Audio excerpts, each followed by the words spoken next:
নমস্কার বন্ধুরা, আমার চ্যানেলে সবাইকে স্বাগত। আজকে আপনাদের করে দেখাবো ইলিশ মাছের পাতলা ঝোল। তো কোনো আদা রসুন ছাড়াই আমি ইলিশ মাছের পাতলা ঝোলটা আপনাদের করে দেখাবো। তো প্রথমে দেখলেন আমি মাছগুলো ভেজে নিলাম, এরপর আমি কাঁচা লঙ্কা আর কালো জিরে ফোড়ন দিয়ে দিলাম। তারপরে একে একে বেগুন আর আলুগুলো আমি এর মধ্যে ছেড়ে দিলাম। এরপর আলু আর বেগুনটা একটু লাল লাল করে ভাজা হয়ে গেলে আমি দিয়ে দেবো এর মধ্যে শুধু একটু জিরে গুঁড়ো, ধনে গুঁড়ো, কাশ্মীরি লঙ্কা আর একটু হলুদ।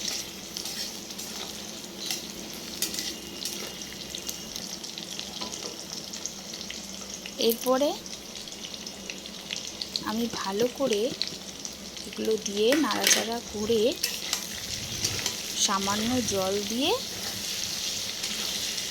ফুটিয়ে নেব।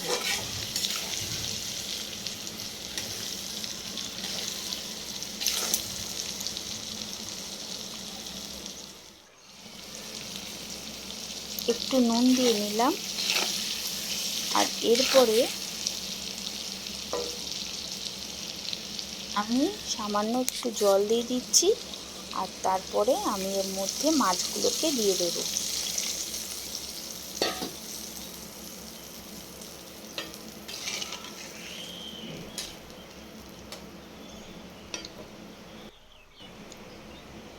মাছগুলো দিয়ে দেওয়ার পরে যেই ঝোলটা ফুটে যাবে, হয়ে যাবে আমার ইলিশ মাছের পাতলা ঝোল। তো দেখুন আমি মাছগুলোকে এর মধ্যে দিয়ে নিলাম। এবার একটুখানি ঢাকা দিয়ে দেবো।